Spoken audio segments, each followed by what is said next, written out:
Hello everyone, so welcome to our YouTube channel guys. So guys, जितने भी student है BA programme के student जो कि सेमेस्टर 5th के स्टूडेंट है, तो जिस भी स्टूडेंटों के पास मॉडर्न इंडियन पॉलिटिकल थॉट अगर सब्जेक्ट है तो ये वीडियो आप लोग के लिए होने वाली है। तो हम इस वीडियो में करने चाह रहे हैं मॉडर्न इंडियन पॉलिटिकल थॉट का इंपॉर्टेंट क्वेश्चन विद आंसर्स। तो ये इंपॉर्टेंट क्वेश्चन विद आंसर्स का पार्ट 2 है। पार्ट जो फर्स्ट है उसमें मैं क्वेश्चन फर्स्ट से क्वेश्चन नंबर 6 तक ऑलरेडी करा चुकी हूँ। तो आज हम इस वीडियो में क्वेश्चन नंबर 7 से करेंगे क्योंकि वीडियो बहुत लॉन्ग हो रही थी, इसलिए मैंने इसको 2 पार्ट में बनाया है। तो चलिए देरी ना करके वीडियो को स्टार्ट करेंगे। सो वीडियो स्टार्ट करने से पहले अगर आप हमारे चैनल पर नए आए हो तो प्लीज़ नीचे दिए गए बेल आइकन को दबा के चैनल को सब्सक्राइब करिएगा और चैनल को सपोर्ट जरूर कीजिएगा क्योंकि बहुत मेहनत लगती है इंपॉर्टेंट क्वेश्चन बनाने में, इसमें ढूंढने में, रिसर्च करने में, पढ़ाने में। तो वीडियो को लाइक भी कीजिएगा। एंड चलिए वीडियो को स्टार्ट करते हैं। तो ये वीडियो मैं पढ़ा रही हूँ हिंदी मीडियम में, तो आप पढ़ लीजिए हिंदी मीडियम में, बट यही सेम नोट्स आपको इंग्लिश मीडियम में भी मिल जाएंगे, जो कि आप टेलीग्राम से डिस्क्रिप्शन में आपको लिंक मिल जाएगा। ओनली 50 रुपीज़ में आप इसे परचेस कर सकते हैं। तो चलिए वीडियो को स्टार्ट करते हैं। तो हम स्टार्ट करते हैं क्वेश्चन नंबर 7 से। हमारा क्वेश्चन नंबर 7 है कि गांधी का स्वराज का सिद्धांत जटिल एवं व्यापक है, इसका परीक्षण कीजिए। मतलब जो गांधी जी ने जो स्वराज का सिद्धांत दिया था वो कैसा है उसकी बात आपको बताना है। अथवा में यह क्वेश्चन पूछेगा तो गांधी की स्वराज की अवधारणा का विश्लेषण कीजिए, तो इसमें भी गांधी जी की स्वराज की अवधारणा बताना है। चाहे यही क्वेश्चन घुमा के पूछे तो एजे पारेल के विशेष संदर्भ में गांधी की स्वराज की अवधारणा का मूल्यांकन कीजिए, तो इसमें भी गांधी जी की स्वराज की ही अवधारणा पूछ रहे हैं। तो गांधी जी की जो स्वराज की अवधारणा है वो जो जेएल पारेल है इसने भी कुछ बात की है। तो अगर आप फर्स्ट या सेकंड या थर्ड तीनों में से किसी का भी आंसर दिखोगे तो पैरेलल का जरूर आप लिखोगे, तो आपका आंसर हो जाएगा। तो चलिए हम आंसर को देखते हैं। तो इंट्रोडक्शन से अगर स्टार्ट करेंगे हम, तो महात्मा गांधी की जो स्वराज की अवधारणा है वो क्या है, वो भारतीय स्वतंत्रता संग्राम का एक केंद्र विचार थी। क्यों? क्योंकि स्वतंत्रता के लिए बात हो रही थी। स्वराज क्या होती है? स्वतंत्रता ही तो होती है। तो गांधी का स्वराज केवल राजनीतिक स्वतंत्रता तक सीमित नहीं था, बल्कि यह एक ऐसी संपूर्ण क्रांति का हिस्सा था जो कि सामाजिक, सांस्कृतिक और मानसिक बदलाव की दिशा में भी था।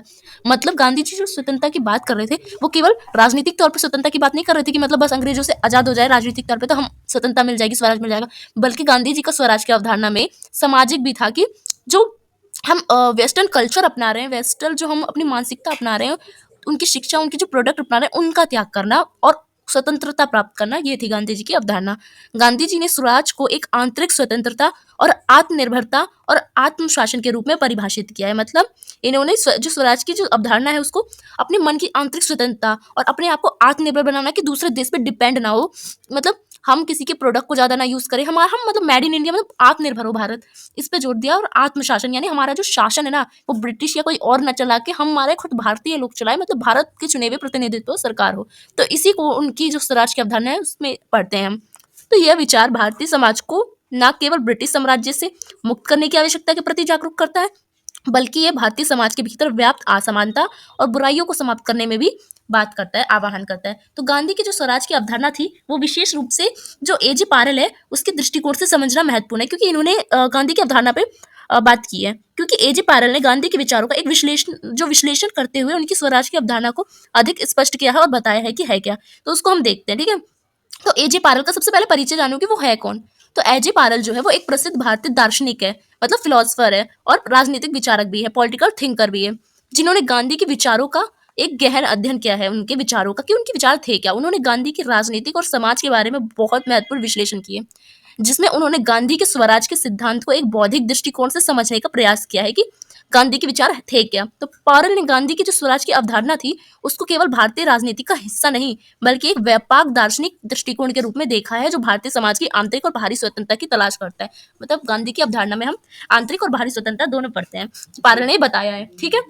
तो गांधी जी की स्वराज की अवधारणा थी क्या उसको जानते हैं हम, ठीक है। तो गांधी जी की जो स्वराज की अवधारणा थी उनके अनुसार स्वराज का मतलब केवल ब्रिटिश साम्राज्य से मुक्ति नहीं था, बल्कि यह भारतीय समाज की आत्मनिर्भरता और आत्मशक्ति का प्रतीक था। गांधी ने स्वराज को आत्मशासन और आत्मनिर्भरता के रूप में परिभाषित किया। उनका मानना था कि जब तक भारतीय समाज मानसिक और सांस्कृतिक दृष्टि से स्वतंत्र नहीं होगा, मतलब केवल राजनीतिक तौर पर नहीं, मानसिक तौर पर भी उसको आजाद होना पड़ेगा, तब तक केवल राजनीतिक स्वतंत्रता कोई महत्व नहीं होगा। अगर वो राजनीतिक तौर पे स्वतंत्र भी हो गया और सांस्कृतिक और मानसिक तौर पे अभी भी ब्रिटिशों का गुलाम रहा, अंग्रेज का गुलाम रहा, तो कोई स्वतंत्रता उसकी कोई भी लायक की स्वतंत्रता नहीं होगी। तो गांधी के स्वराज के प्रति दृष्टिकोण अत्यधिक लोकतांत्रिक था, जो कि उन्होंने हर नागरिक को समाज की गतिविधियों में सक्रिय रूप में भाग लेने की आवश्यकता को महसूस किया है। जब सब लोगों की बात होती है भाग कर लेने की, तो वो लोकतंत्र ही कहलाता है। उनके अनुसार स्वराज का मतलब प्रत्येक व्यक्ति अपने व्यक्तिगत और सामाजिक जीवन में पूर्ण स्वतंत्रता प्राप्त हो, उन्हें ही मूल्य और आदर्श का अनुरूप जी सके, तो उसी को कहते हैं स्वराज की अवधारणा गांधी जी के अनुसार। तो स्वराज का सामाजिक और सांस्कृतिक दृष्टिकोण क्या था, जो गांधी जी बार बार इसकी बात कर रहे हैं कि राजनीतिक के तौर पे हम सांस्कृतिक और जो सामाजिक दृष्टिकोण भी पढ़ रहे हैं, तो है क्या ये सामाजिक और सांस्कृतिक दृष्टिकोण गांधी जी का। तो गांधी का स्वराज का दृष्टिकोण केवल राजनीतिक स्वतंत्रता के आसपास केंद्रित नहीं था, बल्कि ये भारतीय समाज की आंतरिक स्वतंत्रता की ओर भी संकेत करता था। गांधी का मानना था कि भारतीय समाज में जो जातिवाद है ना, और जो अस्पृश्यता है, मतलब छुआछूत है जो, और जो भेदभाव जैसी सामाजिक जो बुराइयां मौजूद थी, जिनके खिलाफ संघर्ष करना आवश्यक था। उनका मानना था कि यदि समाज में समानता होगी, न्याय होगी, समरता होगी, तो क्या होगा, केवल राजनीतिक स्वतंत्रता को ही अर्थ नहीं रहेगी। तो इस दृष्टिकोण से गांधी की स्वराज की अवधारणा सामाजिक क्रांति का भी एक हिस्सा है। तो गांधी जी जो स्वराज की अवधारणा देते हैं ना, वो सिर्फ अंग्रेजों के लिए नहीं देते, बल्कि वो और लोगों के लिए भी देते हैं जो जाति भेदभाव करते हैं, अस्पृश्यता करते हैं, उन लोगों के लिए भी देते हैं। तो गांधी ने भारतीय सांस्कृतिक और आत्मनिर्भरता बनाने के लिए कई उपाय और पहचान, जैसे कि खादी का प्रचार की बात की है, ग्राम स्वराज की बात की है, जो आज देखते हैं ना, हम गांव में पंचायत होती है, तो गांधी जी ने की है। आत्मनिर्भरता की दिशा में काम किया है। वे मानते थे कि ब्रिटिश साम्राज्य से मुक्ति के लिए केवल राजनीतिक संघर्ष करना बिल्कुल जरूरी नहीं है, बल्कि इसके साथ साथ हमें आत्मनिर्भर भी होना पड़ेगा। मतलब हमें खुद का प्रोडक्ट या खुद की चीज को यूज करना पड़ेगा, ना कि किसी और पर निर्भर रहना पड़ेगा। तो जो एजे पारेल है, उसका विश्लेषण करते हैं कि उसकी अवधारणा का, गांधी जी की अवधारणा पर उन्होंने क्या क्या कहा है। तो एजे पारेल ने गांधी की स्वराज की अवधारणा का विश्लेषण करते हुए कहा है कि गांधी का जो स्वराज है ना, वो केवल एक राजनीतिक विचार नहीं है, बल्कि एक पूर्ण जीवन दृष्टिकोण था, जिसमें व्यक्तिगत स्वतंत्रता, समाज समानता और मानवता को सर्वोच्च स्थान रखा गया है। पारेल ने के अनुसार गांधी का स्वराज पश्चिम लोकतंत्र के विचारों से बिल्कुल अलग था। जो पश्चिम के स्वतंत्रता का होता है ना विचार, उससे बिल्कुल अलग होकर सांस्कृतिक और सामाजिक की भी बात करता है, क्योंकि ये केवल सत्ता में बदलाव की बात नहीं करता, बल्कि ये हर वर्ग के अधिकार को बात करता है कि उसका उत्थान होना चाहिए। पारेल का कहना था कि गांधी का स्वराज भारत के लिए एक नया दृष्टिकोण था। पश्चिम विचारधारा की पूरी अलग था गांधी का विचारधारा। पश्चिमी लोकतंत्र में सत्ता का केंद्र सरकार होती थी, जबकि गांधी के स्वराज में जो शक्ति का स्रोत है ना, वो गांव है, समुदाय और व्यक्ति की खुद की स्वतंत्रता है, आत्मनिर्भरता है। विचार का एक ऐसा समाज की आवश्यकता को प्रस्तुत करता है जो शांति, समानता और आंतरिक स्वतंत्रता की ओर बढ़े। तो यही है गांधी का स्वराज। तो गांधी का जो स्वराज है और पश्चिमी लोकतंत्र, वो कैसे है, उसको हम जानते हैं, ठीक है। तो एजे पारेल ने गांधी के स्वराज को पश्चिम लोकतंत्र से विकल्प के रूप में देखा है। पश्चिम लोकतंत्र मुख्य रूप से सत्ता के केंद्रीकृत पे आधारित है, जिसमें एक केंद्र सरकार के माध्यम से सभी निर्णय लिए जाते हैं। पर गांधी का जो स्वराज है ना, वो इसके बिल्कुल विपरीत है, क्योंकि ये शक्ति को समाज के निचले स्तर पर भी, विशेष रूप से गांव में वितरित करने पर बात करते हैं। जैसे आज हम देखते हैं ना, हमारे भारत की जो शक्ति है वो मतलब बांटा गया है, उसका विकेंद्रीकरण किया गया है। मतलब इस केंद्र सरकार अलग है, राज्य सरकार अलग है, और जो गांव की पंचायत होती है वो अलग होती है। तो इसी का सपोर्ट किया है। पर हम विदेशों में अगर देखते हैं, तो हम देखते हैं कि एक ही केंद्र की सरकार होती है, उसके अलावा कोई नहीं होती। तो गांधी की विचारधारा में थोड़ा अलगपन देखने को मिलता है, जो कि पश्चिम से अलग है।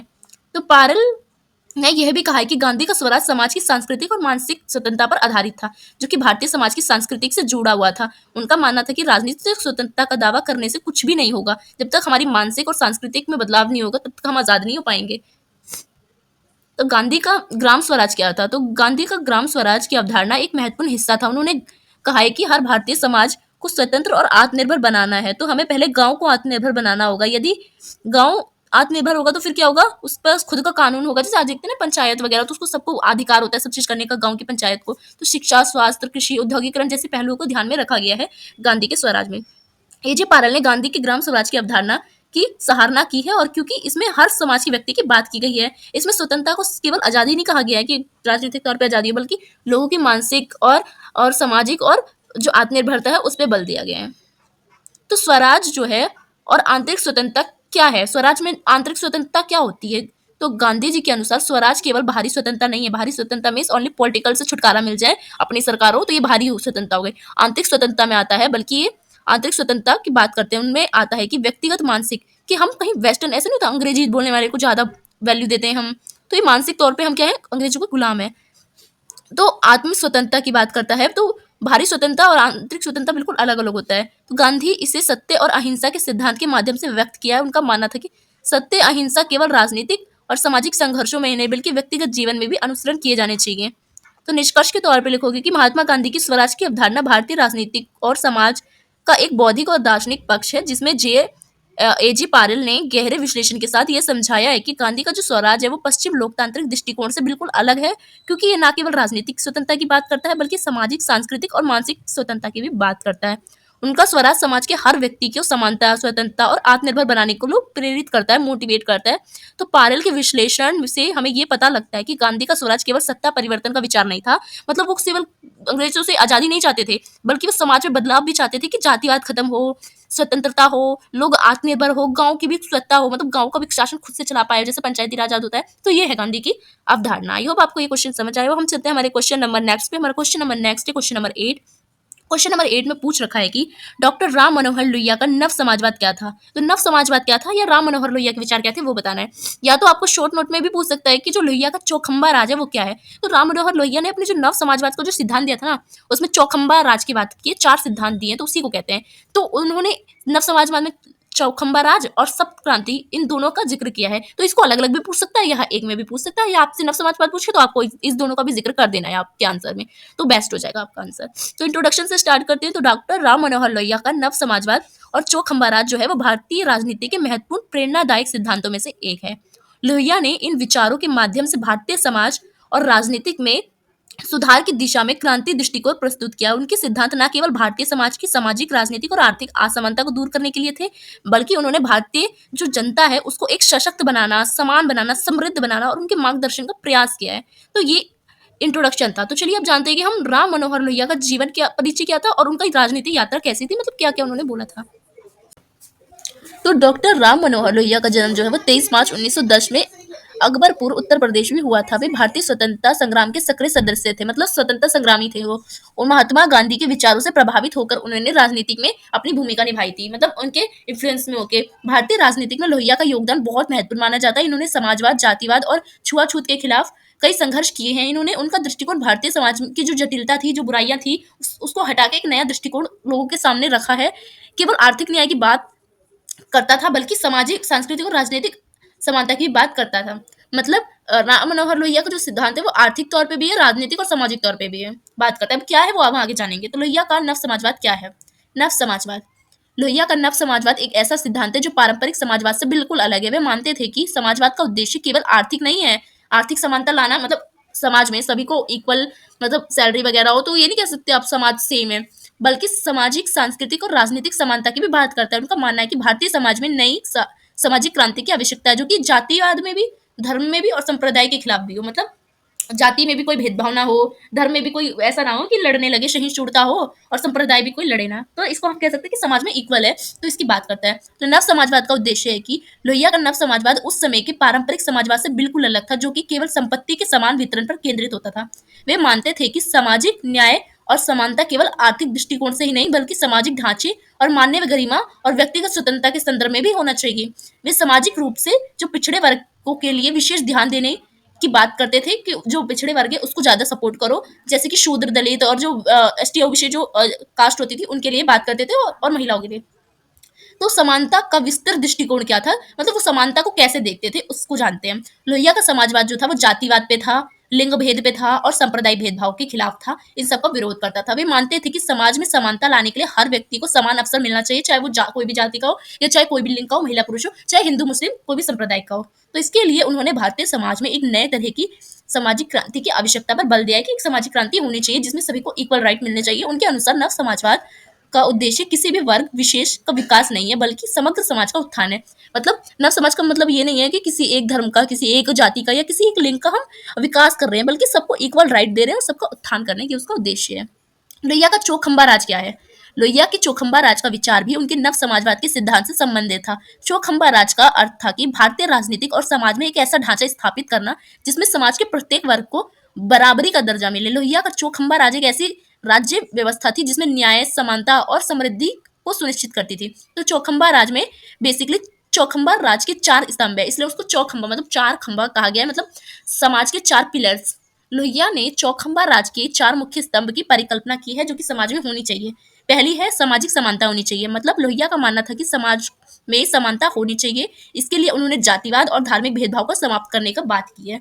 दूसरी चीज, राजनीतिक स्वतंत्रता की भी बात करते हैं। चौखंबा राज का दूसरा स्तंभ है कि राजनीतिक स्वतंत्रता, वो प्रत्येक व्यक्ति को अपनी स्वतंत्रता से जीने का अधिकार बताते हैं, और कहते हैं कि लोकतंत्र अधिकार की सुरक्षा करती है। लोकतंत्र है वो क्या करती है, हमारी अधिकार की रक्षा करती है, क्योंकि जब लोकतंत्र होता है तो जनता खुद अपने प्रतिनिधि रिप्रेजेंटेटिव को चुनती है, और जब खुद की रिप्रेजेंटेटिव को चुनती है तो क्या होता है, हमारे अधिकार को वो रक्षा करती है, जो भी हमारे ह्यूमन राइट्स चाहे हमारे मौलिक अधिकार है तो उसको।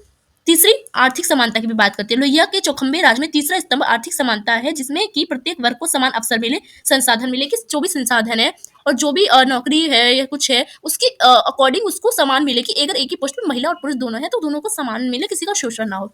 चौथा, सामाजिक सुरक्षा की बात करता है चौखंबा राज में। चौखंबा राज का चौथा स्तंभ है कि सामाजिक सुरक्षा, जिसमें हर नागरिक को शिक्षा, स्वास्थ्य और रोजगार का अवसर मिले और भारतीय समाज में समानता और समृद्धि लाने की दिशा में ये कदम उठाए। तो चौखंबा राज का प्रभाव क्या था उसको जान लेते हैं हम। ठीक है, तो जो लोहिया है उसका चौखंबा राज जो है वो भारतीय राजनीतिक में व्यापक बदलाव की दिशा में एक महत्वपूर्ण कदम था। यह विचार भारतीय समाज के शोषित वर्ग और पिछड़े वर्ग को सशक्त बनाना था। लोहिया का मानना था कि अगर भारतीय समाज में समानता और न्याय की बात करनी है तो इसके लिए हमें चौखंबा राज की आवश्यकता होगी, मतलब इन चारों चीज में समानता लाना बिल्कुल जरूरी है। तो लोहिया की सप्त क्रांति क्या थी उसको जानते हैं। लोहिया ने भारतीय समाज में 7 क्रांति की आवश्यकता की बात की है, जिन्हें उन्होंने सप्त क्रांति के रूप में परिभाषित किया है। इन सप्त क्रांति का उद्देश्य भारतीय समाज में अमूल चूल परिवर्तन करना था। सप्त क्रांति का विचार लोहिया की समाजवादी विचारधारा का एक महत्वपूर्ण हिस्सा था। सप्त क्रांति के 7 मुख्य लक्ष्य थे, इसलिए इसको सप्त क्रांति कहा जाता है। इसके अंतर्गत लोहिया ने 7 सिद्धांत बताए हैं। तो उसमें से पहला है कि आर्थिक क्रांति होनी चाहिए समाज में। लोहिया तो आर्थिक क्रांति लोहिया ने कहा है कि भारतीय समाज में एक ऐसी आर्थिक क्रांति की आवश्यकता की बात की है जिसमें संपत्ति का समान वितरण हो। उनके अनुसार यह क्रांति गरीब और भुखमरी को समाप्त करने के लिए थी। मतलब सप्त क्रांति में पहला ये होना चाहिए कि गरीबी को खत्म करना चाहिए, जिससे भुखमरी समाप्त हो। दूसरी चीज क्या करनी चाहिए, हमें सामाजिक क्रांति करनी चाहिए, मतलब जाति भेदभाव असमानता के खिलाफ हमें सामाजिक क्रांति करने की आवश्यकता है, जिससे हमें भारतीय समाज में समानता की स्थापना करना है। तीसरी क्रांति में कहते हैं कि राजनीतिक में भी क्रांति होनी चाहिए, मतलब भारतीय राजनीति में जितने भी भ्रष्टाचार बुराई हो रही है उसके खिलाफ भी हमें क्रांति करनी चाहिए, और लोकतंत्र और शासन में हमें सुधार करनी चाहिए। चौथा, हमें क्रांति करनी चाहिए संस्कार क्रांति। संस्कार क्रांति क्या होता है, लोहिया का मानना है कि भारतीय समाज में संस्कारों का नया रूपांतरण होना चाहिए। यह क्रांति समाज में सांस्कृतिक और मानसिक बदलाव की दिशा में थी, मतलब जितने भी कल्चर से रिलेटेड चीज होती है उसमें अगर कोई बुराई है तो उसको चेंज करने की बात करते हैं। पांचवा, नारी क्रांति, मतलब महिला के अधिकार के लिए भी क्रांति होनी चाहिए, कि अगर महिला को शोषण हो रहा है तो उसको भी बराबरी का दर्जा मिले, हमें इसके लिए भी क्रांति करनी चाहिए। छठी क्रांति कहते हैं कि शिक्षा में क्रांति होनी चाहिए, मतलब शिक्षा का समान वितरण हो, गुणवत्ता क्वालिटी एजुकेशन हो, और सबके पास फ्री में एजुकेशन और मतलब अच्छे टाइम पे, और सबको फ्री, मतलब छोटे बच्चों को तो फ्री होती है ना 5th क्लास तक, तो मिलनी चाहिए। तो इन सब की बात करते हैं। सातवीं क्रांति कहते हैं कि धार्मिक क्रांति होनी चाहिए, धर्म निरपेक्षता को बढ़ावा देना चाहिए समाज में, जिससे कोई भी भेदभाव ना हो, और धार्मिक क्रांति की बहुत ज्यादा आवश्यकता है, जिससे समाज बटे ना। तो शब्द क्रांति का महत्व क्या था, तो शब्द क्रांति का महत्व था कि लोहिया की शब्द क्रांति भारतीय समाज में हर क्षेत्र में सुधार लाने का एक व्यापक दृष्टिकोण था। आपने देखा कि शब्द क्रांति में कि सारे जितने भी समाज के क्षेत्र है वो सब आ गए इसमें। आर्थिक समानता नहीं बल्कि सामाजिक सांस्कृतिक सुधार की भी बात करता है शब्द क्रांति, हमें इस पता लग गया पढ़ के। तो निष्कर्ष में लिखोगे कि डॉक्टर राम मनोहर लोहिया का जो नव समाजवाद है और जो चौखंबा राज है वो भारतीय राजनीति के महत्वपूर्ण सिद्धांत है, जो कि समाज में समग्र बदलाव और सुधार की दिशा में थे, सुधार लाना चाहते थे। उनका नव समाजवाद पारंपरिक समाजवाद से बिल्कुल अलग था, क्योंकि उन्होंने केवल आर्थिक समानता की बात नहीं की है, बल्कि समाज में सांस्कृतिक समानता, राजनीतिक समानता और आर्थिक समानता की भी बात की है। उनका चौखंबा राज भारतीय राजनीति में एक नया आदर्श प्रस्तुत किया, जो कि न्याय की बात करता है, समृद्धि की बात करता है। साथ ही उन्होंने सप्त क्रांति के तौर पे उन्होंने बताया कि हमें समाज में सात क्रांति करना चाहिए, जिससे क्या हो, हमारे जो देश है, जो हमारा राष्ट्र है उसमें सुधार हो, जिससे हमें क्या देखने को मिलेगा, पूरी दुनिया में चाहे हमारा जो राष्ट्र है उसमें हमें क्या देखने को मिलेगा, समानता देखने को मिलेगा। तो आई होप आपको ये क्वेश्चन समझ आया हो। हम चलते हैं अपने क्वेश्चन नंबर 9 पे। हमारा क्वेश्चन नंबर 9 है कि भारतीय राष्ट्रीय आंदोलन में विनायक दामोदर सावरकर के योगदान का वर्णन कीजिए। मीन्स जो सावरकर जी थी उनका मॉडर्न इंडियन पॉलिटिकल थॉट में क्या योगदान था उसको बताना है। तो उनका योगदान था, उन्होंने हिंदुत्व और हिंदुइज्म पे बात की थी। तो यही क्वेश्चन घुमा के पूछेगा कि हिंदुत्व पर सावरकर के विचारों का परीक्षण कीजिए। ओके, आई होप आपको क्वेश्चन समझ आया हो। अब चलते हैं हम अपने आंसर पे। तो इंट्रोडक्शन से अगर स्टार्ट करोगे तो लिखोगी, हिंदुत्व पर विनायक दामोदर सावरकर के विचार भारतीय राजनीतिक और समाज पर गहरे प्रभाव को छोड़ते हैं। सावरकर का जो हिंदुत्व का जो केवल सिद्धांत है ना, वो केवल धार्मिक दृष्टिकोण से नहीं है, आप हिंदू समझ के सोचोगे कि हिंदुत्व की बात कर रहा है, हिंदुओं की बात कर रहा है, बल्कि ये अलग है। ये एक सांस्कृतिक और राजनीतिक आंदोलन के रूप में ले चुका था, जिसने भारतीय राष्ट्रीयता और समाज के पुनर्निर्माण की बात की है, दिशा प्रदान की है। तो सावरकर के हिंदुत्व का विस्तृत परीक्षण जो है और उत्पत्ति और इसका विकास, उसको हम जानते हैं नीचे। तो सबसे पहले जानते हैं कि सावरकर का जीवन परिचय और हिंदुत्व का उद्भव कैसे हुआ था। मतलब इनकी आइडियोलॉजी जो थी ना हिंदुत्व, उसका, हिंदू धर्म का नहीं, ये मत समझेगा कि हिंदू धर्म का उद्भव बता रही हूँ मैं। हिंदुत्व का मतलब इनकी जो विचारधारा थी वो हिंदुत्व पे थी, तो उसका उद्भव की बात कर रहे हैं हम। तो विनायक दामोदर सावरकर का जन्म 1883 में हुआ था, और उनका जीवन जो है ना भारतीय स्वतंत्रता संग्राम के गहरे रूप से जुड़ा हुआ था। तो तो सावरकर ने अपनी शिक्षा पूरी करने के बाद इंग्लैंड में भारतीय छात्रों के एक समूह से संपर्क किया जहां उन्होंने स्वतंत्रता संग्राम के लिए संघर्ष किया था।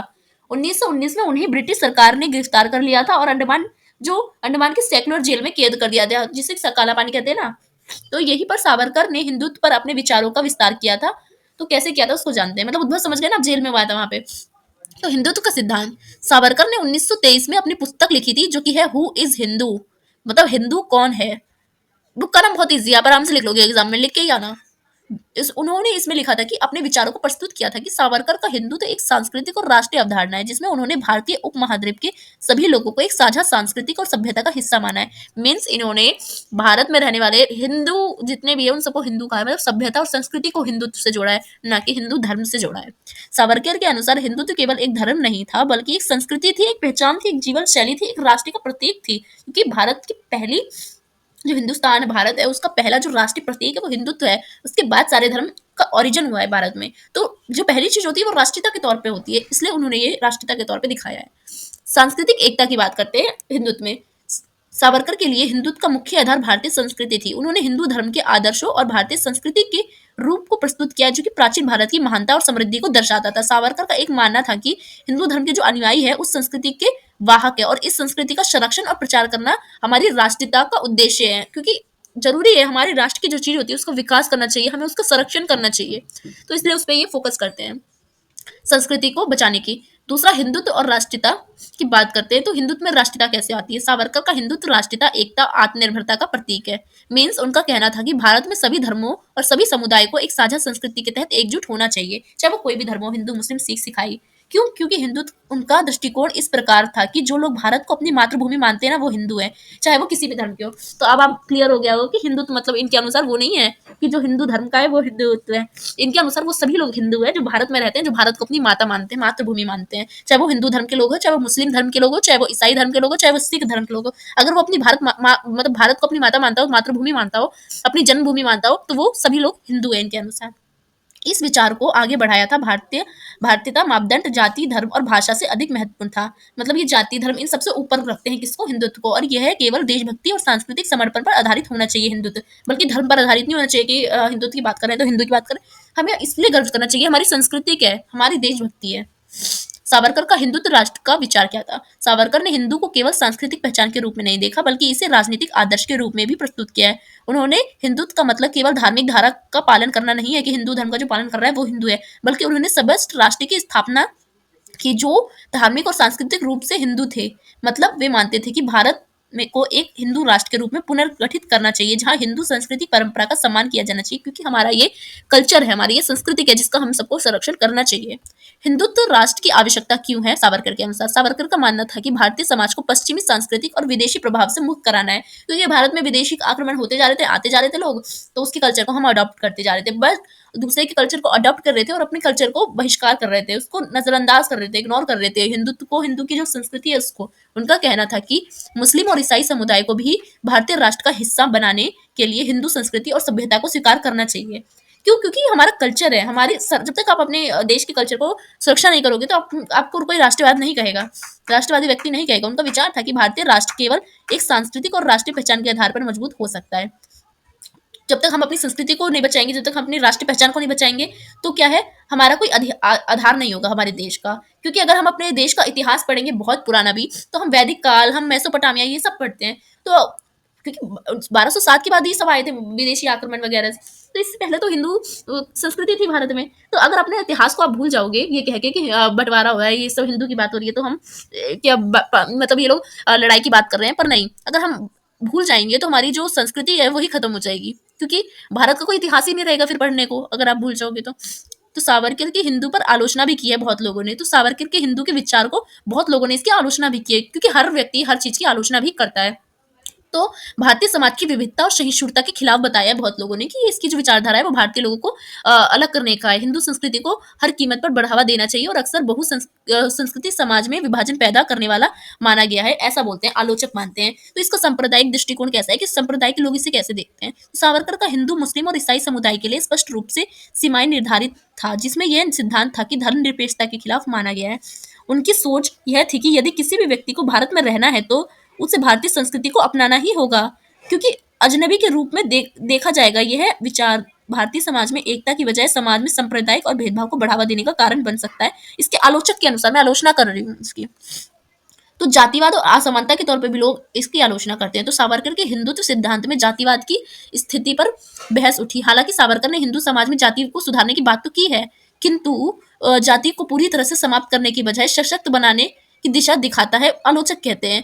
तो इसकी आलोचना करते हैं सावरकर की आलोचक। तो सावरकर और भारतीय समाज पर उनके विचार का क्या प्रभाव पड़ा था उसको जानते हैं। तो सावरकर के विचार भारतीय राजनीतिक और समाज पर गहरे प्रभाव डाला था। उनके हिंदुत्व पर जो विचार थे वो राष्ट्रीयता और एक वैकल्पिक दृष्टिकोण को प्रस्तुत करता है। ये विचार बाद में भारतीय राजनीति पे महत्वपूर्ण भूमिका निभाने वाले संगठन, जैसे कि आज हम देखते हैं ना आरएसएस जो है और जो विश्व हिंदू परिषद है, तो इनकी विचारधाराओं से ही प्रेरित होकर ये संगठन बने हैं। सावरकर के हिंदू का प्रभाव आज भी भारतीय राजनीतिक और समाज में देखा जाता है, विशेष रूप से संगठन के माध्यम से जो हिंदू एकता और संस्कृति का पुनर्निर्माण की बात करते हैं, जैसे कि आरएसएस और हिंदू विश्व परिषद।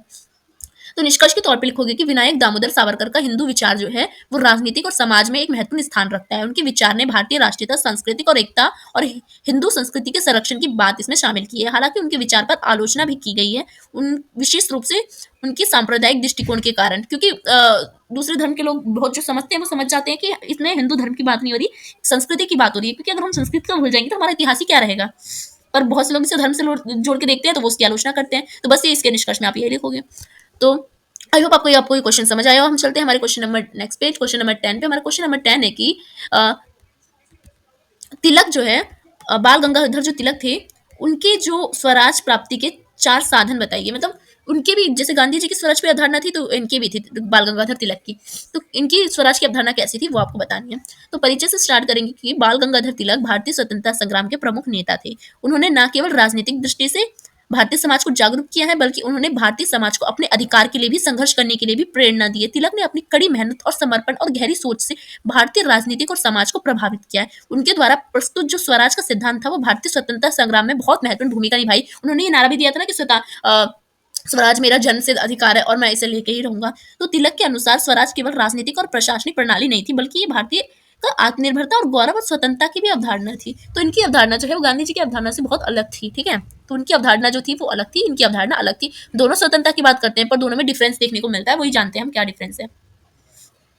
तो बाल गंगाधर के तिलक के जो स्वराज प्राप्ति के 4 प्रमुख साधन थे वो क्या थे, उसको सबसे पहले शॉर्ट में जान लेते हैं हम कि उसमें पहली चीज वो सपोर्ट करते हैं स्वदेशी आंदोलन का, दूसरी शक्ति और संघर्ष का सिद्धांत देते हैं, तीसरा सांस्कृतिक पुनर्जागरण का, चौथा सामाजिक और राष्ट्रीय एकता की बात करते हैं। अब इसको हम एक एक करके पढ़ते हैं। सबसे पहले जानते हैं कि स्वदेशी आंदोलन क्या था। स्वदेशी आंदोलन का महत्व क्या है।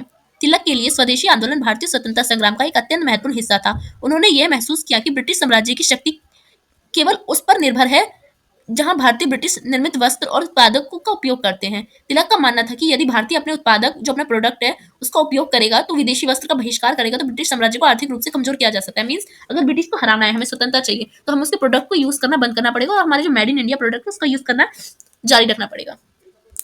तो स्वदेशी आंदोलन के अंतर्गत प्रमुख कदम उठाए गए थे वो कौन कौन से थे। तो स्वदेशी वस्त्रों का प्रचार, मतलब जो भारत में बने वस्त्र उसका प्रचार हो, और मतलब तिलक ने भारतीय विदेशी वस्त्रों का बहिष्कार करके अपील की है कि जो भारत में खादी कपड़े बन रहे हैं, जो खुद भारत में मेड इन इंडिया प्रोडक्ट है, उसको यूज करने की बात की है।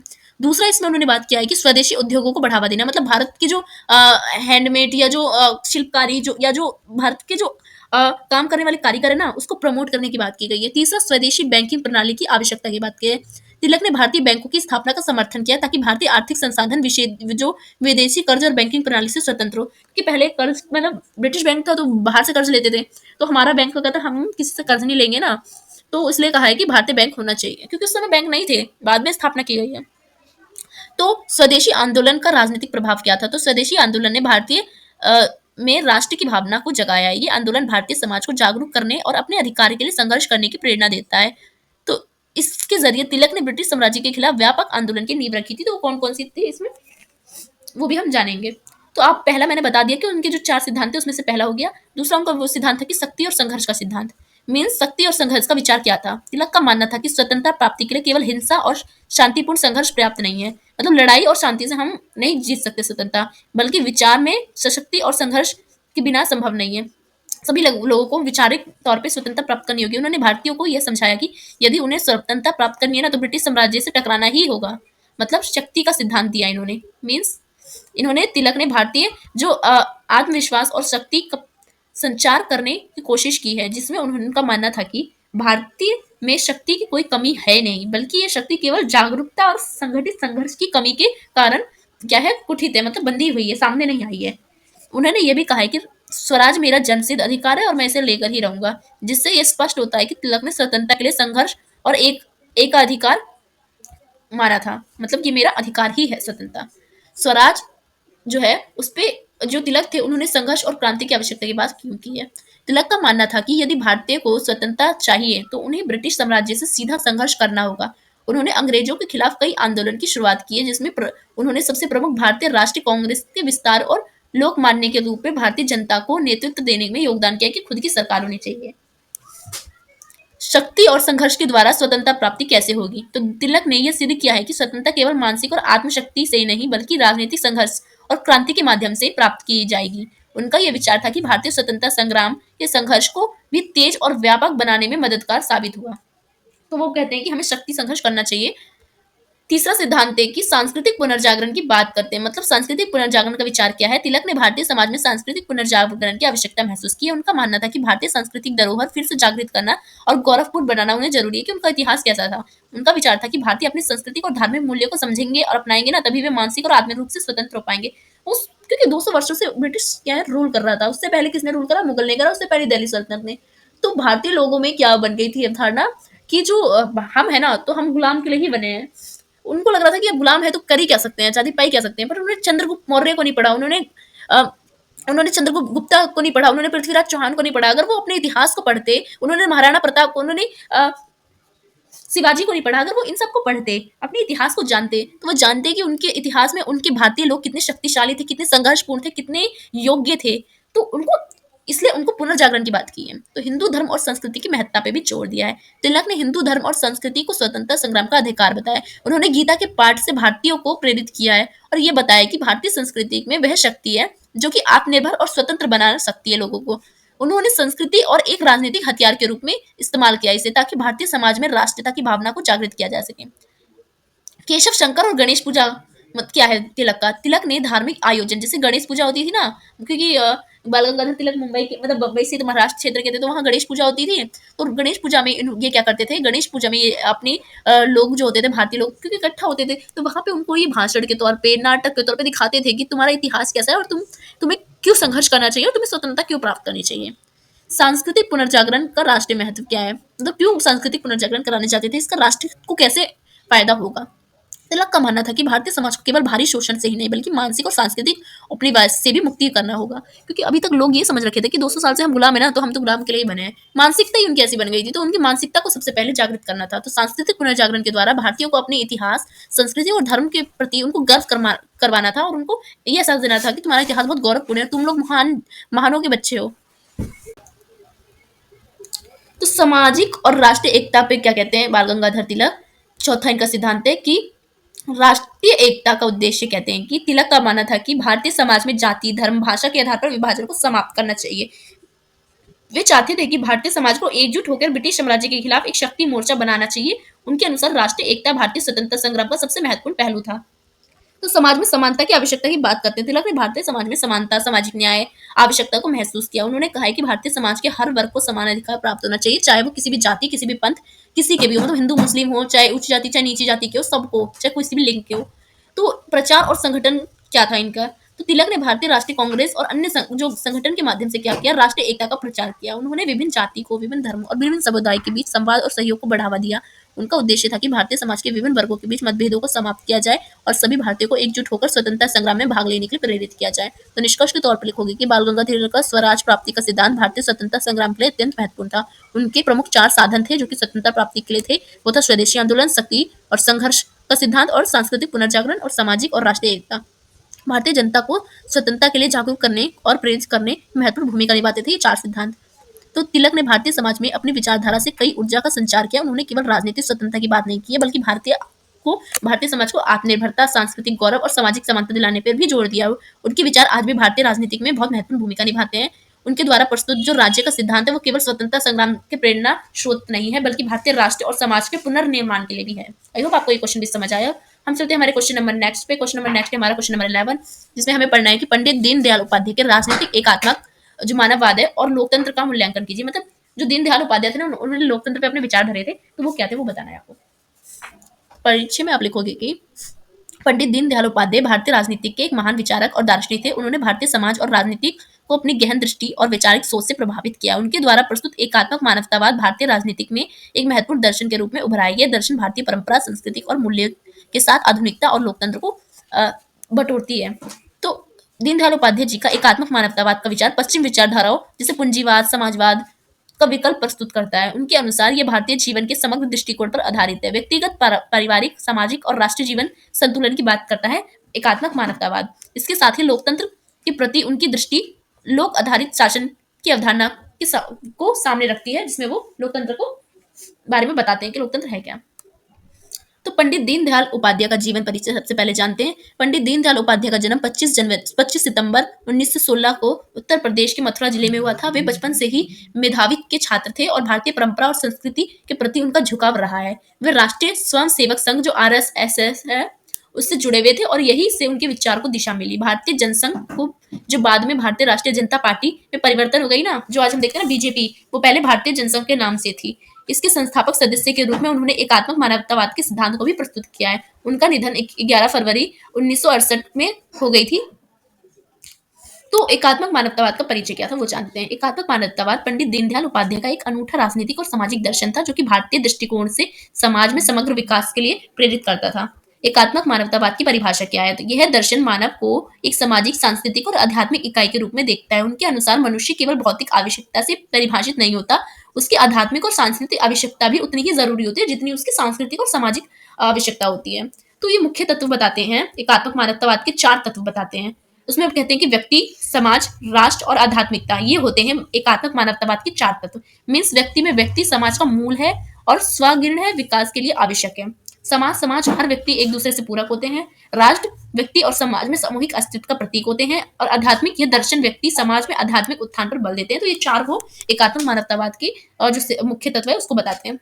तीसरा, पश्चिम विचारधारा का विकल्प भी देते हैं उपाध्याय जी का मानना है कि पूंजीवादी व्यक्ति को स्वार्थी बनाता है, समाजवाद व्यक्ति की स्वतंत्रता को कुचलता है। तो एकात्मक मानवतावाद इन दोनों के बीच में संतुलन स्थापित करने का काम करता है, जहां व्यक्ति और समाज दोनों ही के हित को ध्यान में रखा जाता है। तो एकात्मक मानवतावाद और लोकतंत्र का सिद्धांत क्या है? तो लोकतंत्र का भारतीय दृष्टिकोण क्या है? उपाध्याय जी ने लोकतंत्र को भारतीय समाज के अनुरूप परिभाषित किया। उनके अनुसार लोकतंत्र केवल शासन की एक प्रणाली नहीं है, बल्कि समाज सांस्कृतिक मूल्य पर भी आधारित होनी चाहिए। मतलब इन्होंने कहा है कि सांस्कृतिक मूल्य पर भी लोकतंत्र होना चाहिए। केवल ये नहीं कि समाज में मतलब बस वोट देने का अधिकार हो तो लोकतंत्र है, बल्कि लोकतंत्र तब भी है जब आपकी संस्कृति को अपनाने का आपको अधिकार हो, समाज में कुछ भी करने का अधिकार हो। धर्म आधारित लोकतंत्र क्या है? लोकतंत्र को धर्म से रिलेट करके कैसे देखते हैं? उन्होंने धर्म को लोकतंत्र का आधार माना है। यहाँ धर्म का अर्थ है कि पारंपरिक धार्मिक परंपराओं से नहीं है, बल्कि नैतिक कर्तव्य और सत्य से है। मीन्स धर्म मतलब कोई हिंदू मुस्लिम धर्म नहीं है।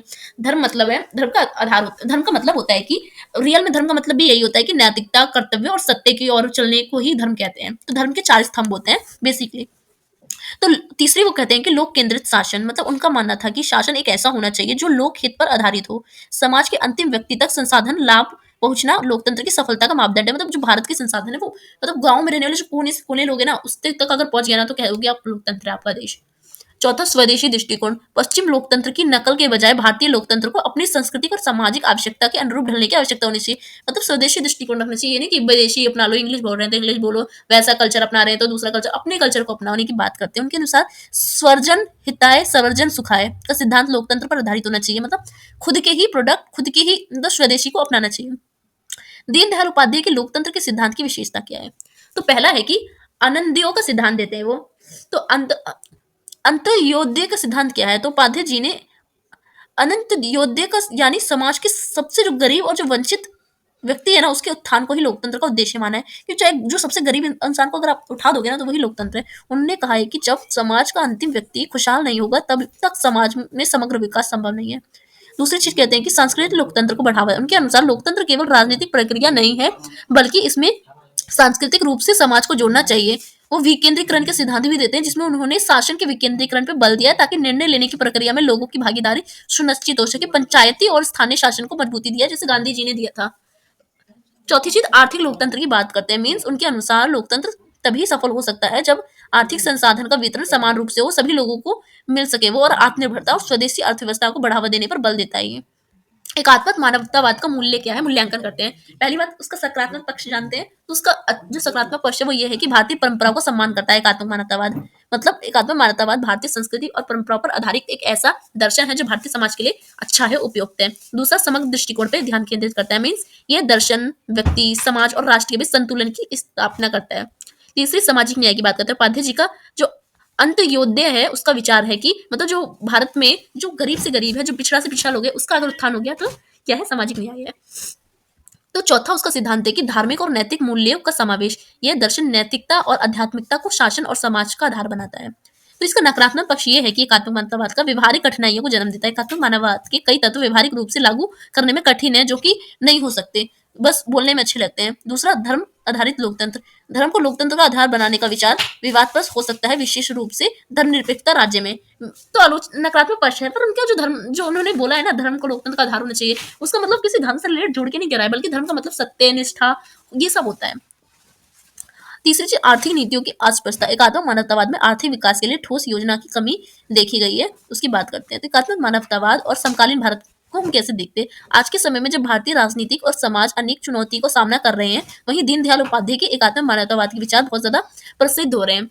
लाइक आर्थिक समानता की आज बात होती है, सांस्कृतिक पहचान की बात होती है, लोकतंत्र में लोगों की भागीदारी की बात होती है। तो ये सब एकात्मक मानवतावाद की ही देन है। तो निष्कर्ष में लिखोगे कि पंडित दीनदयाल उपाध्याय का एकात्मक मानवतावाद और लोकतंत्र पर आधारित विचार भारतीय राजनीतिक और समाज को दिशा देने वाले अद्वितीय सिद्धांत है। उनके दर्शन जो है वो उसका उद्देश्य है कि समाज को समृद्ध बनाया जाए, सशक्त बनाया जाए, आत्मनिर्भर बनाया जाए। हालांकि उनके विचार की जो व्यवहारिकता और आधुनिक संदर्भ में कुछ सीमा भी हो सकती है, फिर भी उनका जो दृष्टिकोण है वो भारतीय परंपरा और आधुनिकता के संतुलन को स्थापित करने में मदद करता है। उनकी अवधारणा जो अनंत योद्ध और स्वदेशी और सांस्कृतिक लोकतंत्र है वो आज भी बहुत ज्यादा लोगों में पॉपुलर है।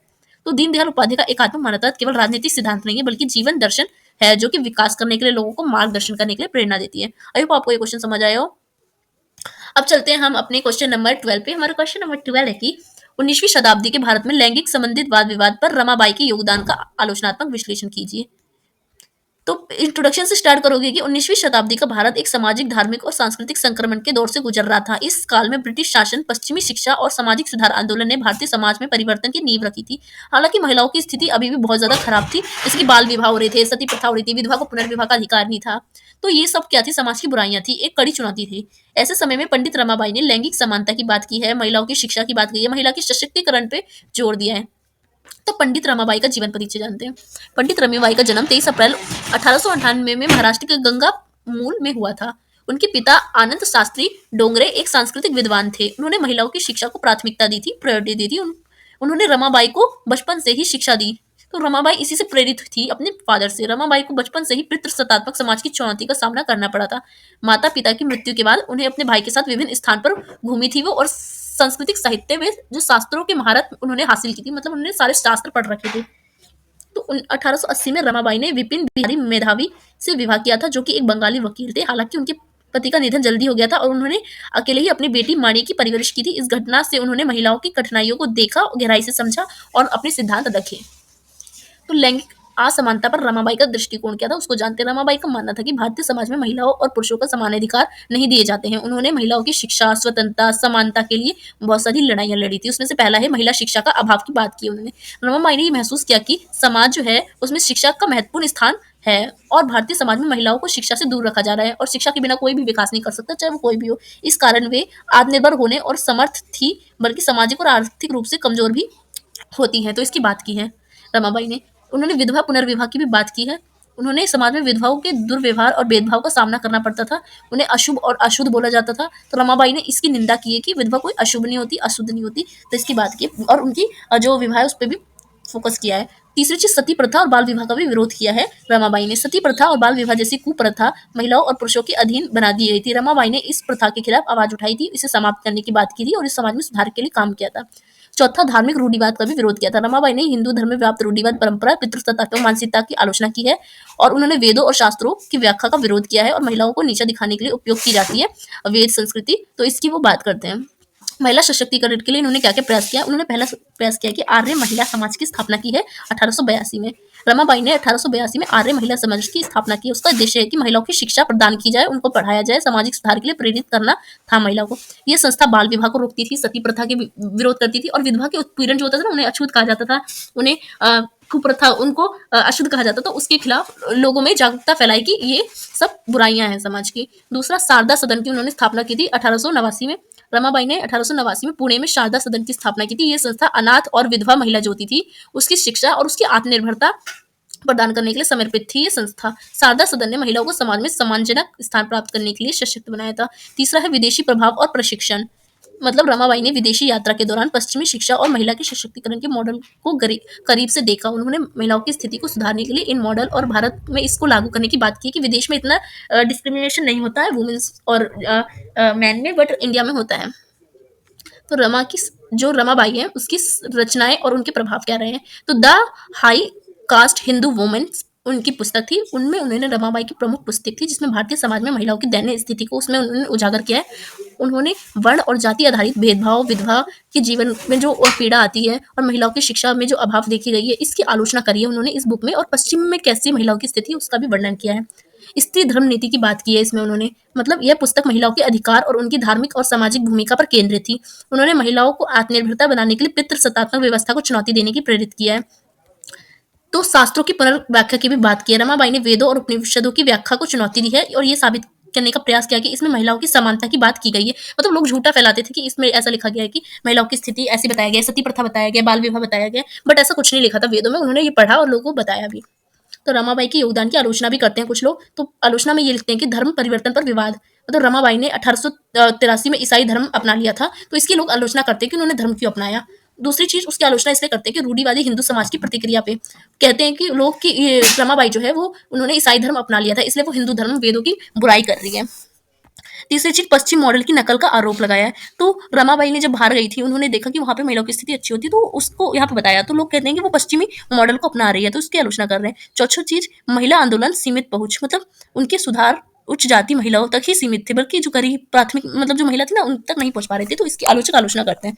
तो रमाबाई का समाज पर प्रभाव क्या पड़ा, तो महिला शिक्षा आंदोलन जन्म लिया जिसमें महिलाओं की शिक्षा को बढ़ावा दिया गया। धार्मिक और सामाजिक सुधार हुए जिसमें सती प्रथा, बाल विवाह और विधवा पुनर्विवाह को समाज की कुरीतियां बताई गई और इसको अंत किया गया। अंतर्राष्ट्रीय ख्याति में भी रमाबाई के कार्यों ने भारत में अंतर्राष्ट्रीय स्तर पर मान्यता दिलाई है और महिलाओं की स्थिति को सुधारने में वैश्विक समर्थन जुटाया है। निष्कर्ष में लिखोगे कि पंडित रमाबाई का जीवन कार्य भारतीय समाज में महिलाओं की स्थिति को सुधारने के लिए प्रेरणा का स्रोत था। उन्होंने न केवल महिलाओं की शिक्षा सशक्तिकरण पर काम किया, बल्कि उन्होंने सामाजिक, धार्मिक और रूढ़िवादी जो विचारधारा थी उसका आलोचना भी की है।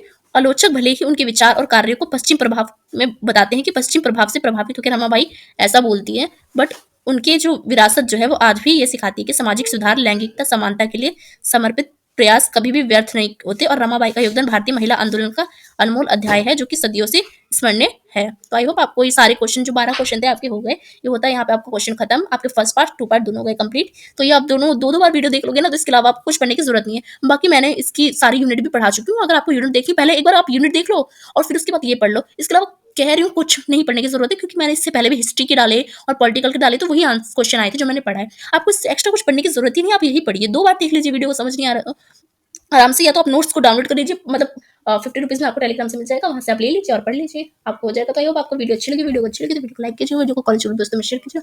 वीडियो कैसे लगी कमेंट सेक्शन में भी जरूर बताइएगा। सो धन्यवाद।